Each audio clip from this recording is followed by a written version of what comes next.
अयतुल्ला Khamenei का video जारी हुआ है। ईरान की ओर से इस वीडियो को जारी किया गया। ईरान ने अमेरिका से बदले की बात कही है। तो ये बड़ी खबर, जहां पर अयतुल्ला खामेनेई का एक वीडियो जारी किया गया है, जहां पर ईरान ने इस वीडियो को जारी करते हुए अमेरिका से बदले की बात कही।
Khamenei is dead.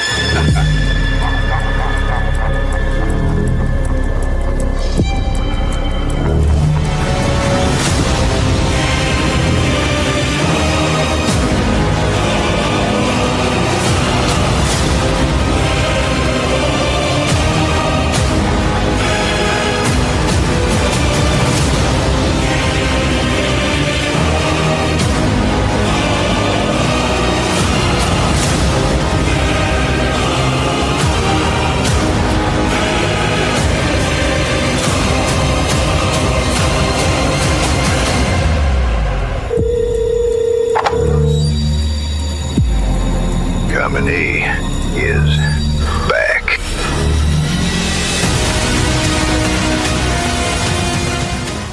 तो बड़ी खबर आपको बता दें, ईरान ने अमेरिका से बदले की बात कही है। तस्वीरें भी हमने आपको दिखाई। अयतुल्ला खामेनेई का जो वीडियो जारी किया है, वो आपने देखा कि किस कदर अयतुल्ला खामेनेई के हाथ में ईरान का झंडा लहराते हुए दिखाया गया। इस बात का प्रतीकात्मक संकेत कि ईरान झुकेगा नहीं। और साथ में अंत में एक इनकमिंग कॉल, जिस पर डोनाल्ड ट्रंप को खामेनेई ये कह रहे हैं कि खामेनेई इज बैक, यानी कि ईरान लौट कर आएगा और पूरी ताकत के साथ। और जो तबाही तस्वीरों में दिखाई गई है, वो तबाही वो अमेरिका में मचाने वाला है।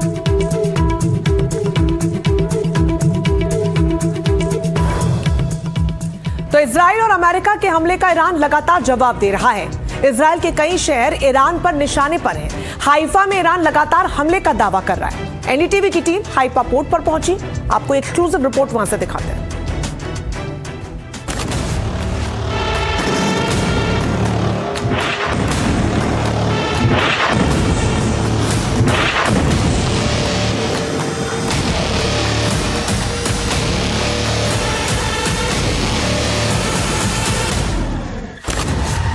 पश्चिम एशिया के फिजाओं में बारूद की गंध भरी है। एक तरफ ईरान के मिसाइल हमले तो दूसरी ओर लेबनान सीमा से हिजबुल्लाह के रॉकेटों की बौछार। महायुद्ध के मैदान में एक और युद्ध लड़ा जा रहा है, इंफॉर्मेशन वॉर। सोशल मीडिया पर दावों और वीडियो की बाढ़ आई है। दावे हो रहे हैं कि इजराइल का अजय कहा जाने वाला एयर डिफेंस सिस्टम ध्वस्त हो गया और हाइफा पोर्ट खंडर बन गया। इन्हीं दावों का सच खंगालने एनडीटीवी रिपोर्टर हाइफा पोर्ट पहुंची। इजराइल के हाइफा पोर्ट से लगातार एनडीटीवी इंडिया की स्पेशल कवरेज जारी है। आप देख सकते हैं मेरे पीछे, यहाँ पर अलग अलग तरीके की जो चीज़ें हैं यहाँ पर आ रही हैं। आपने टीवी पर या सोशल मीडिया पर तो ज़रूर देखा होगा कि हाइफा पोर्ट पे बहुत बड़ा हमला हो गया है, लेकिन हम जब एनडीटीवी यहाँ पहुँचा, हमने देखा कि यहाँ पर कोई हमला नहीं हुआ। यहाँ पर स्थिति सामान्य है और चीज़ें बरकरार जैसे किसी सामान्य दिन में चलेंगी वैसे ही चल रही हैं। दुनिया रोजाना महाजंग की भयंकर तस्वीरें देख रही है। तेहरान पर होते विध्वंसक हमले, ईरान का पश्चिम एशिया में अमेरिकी बेस को निशाना बनाना। लेकिन अगर कुछ सामने नहीं आ रहा तो वो है इजराइल पर हमले का सच। इसलिए सोशल मीडिया पर ऐसे वीडियो की भरमार है जो खासकर हाइफा पोर्ट को लेकर भ्रम फैला रही है। हाइफा पोर्ट पर हमलों का सच क्या है, और हमलों से बचने के कैसे इंतजामात हैं। पूरे इजराइल में जैसे ही बम धमाके होते हैं या ईरानी मिसाइलें आती हैं, साथ ही हिजबुल्ला भी अगर रॉकेट लॉन्च करता है तो यहाँ पर सायरन बजने लगते हैं, एडवांस वार्निंग आती है। हाइफा पोर्ट में भी ऐसे ही एक एसओपीज बने हुए हैं।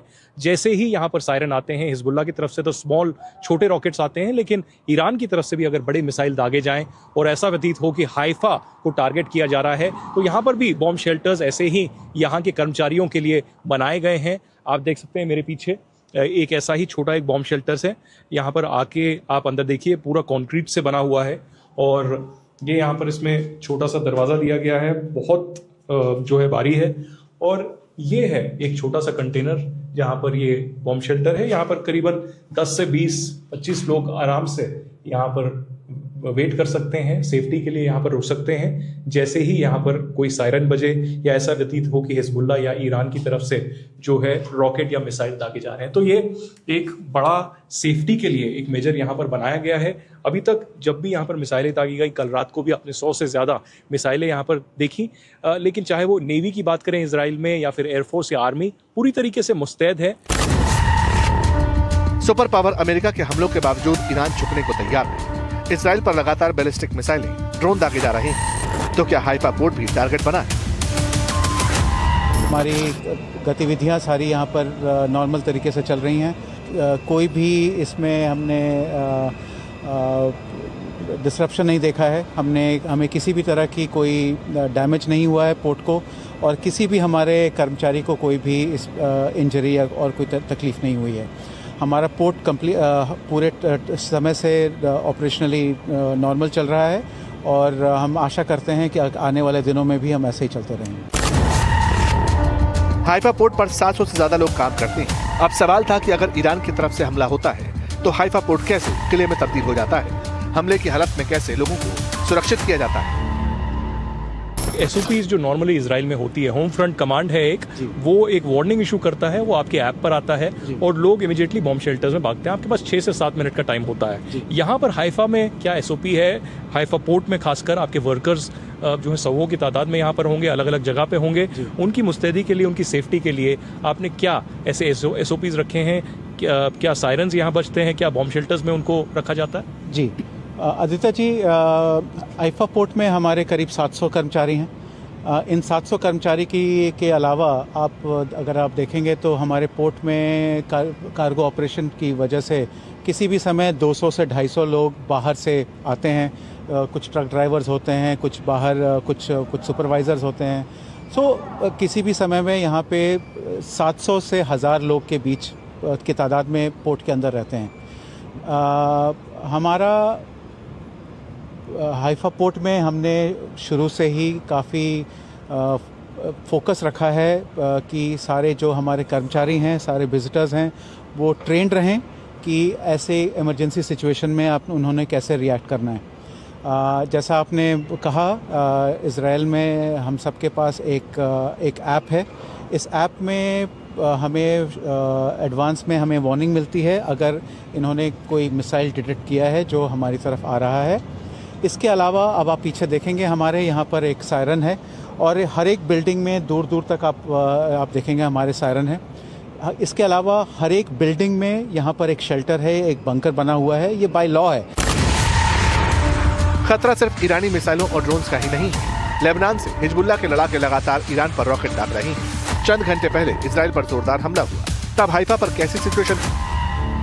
हमने देखा कि हिजबुल्लाह की तरफ से लेबनान से बहुत सारी मिसाइलें दागी गई। आप उस वक्त कहाँ थे और क्या आप भी यहीं पर मौजूद थे और आपने क्या किया उस वक्त?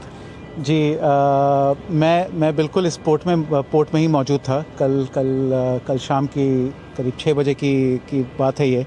हम सब पोर्ट में थे। पोर्ट नॉर्मली ऑपरेट कर रहा था। इनफैक्ट आप जो जहाज़ अभी यहाँ पर देख रहे हैं, ये 5-6 जहाज़ ये कल भी काम कर रहे थे।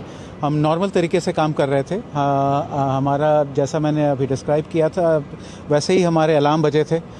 जैसे ही अलार्म बजा था, मेरा ऑफिस थोड़ा पोर्ट के बाहर है, वहाँ से उठ करके मैं ऑपरेशन सेंटर में आया था। ऑपरेशन सेंटर में हमारा एक SOP है कि कैसे आपने ऐसे सिचुएशन में डील करना है। हमारा सबसे पहले काम होता है कि आप जितने भी जहाज़ों पर काम हो रहा है या यार्ड में काम हो रहा है उनको रोक करके आपके जितने मैनेजर्स हैं वो सारे कर्मचारियों को इकट्ठा करके शेल्टर की तरफ रवानगी करते हैं। एक बार जब ये शेल्टर में पहुंच जाते हैं तो हम इनका एक हेड काउंट लेते हैं टू मेक श्योर कि सारे के सारे कर्मचारी आ गए हैं, कोई पीछे छूट ना गया हो, किसी को कोई चोट ना लग गई हो। एक बार सारे के सारे कर्मचारी जब आपके शेल्टर में पहुंच जाते हैं और अगर हमें इस बात का कोई अंदेशा नहीं है कि कोई पीछे छूट गया है जिसके लिए हमें कोई रेस्क्यू ऑपरेशन करनी है, उसके बाद हम उस शेल्टर से मॉनिटर करते रहते हैं। लोगों को मैं ये दिखाऊंगा कि आप देखिए मेरे पीछे यहाँ पर ऑपरेशंस जो हैं बिल्कुल नॉर्मल हैं और आप देख सकते हैं कैसे ये क्रेन जो है यहाँ से एक इसको उठा रही है और इसको दूसरी जगह पर ले जा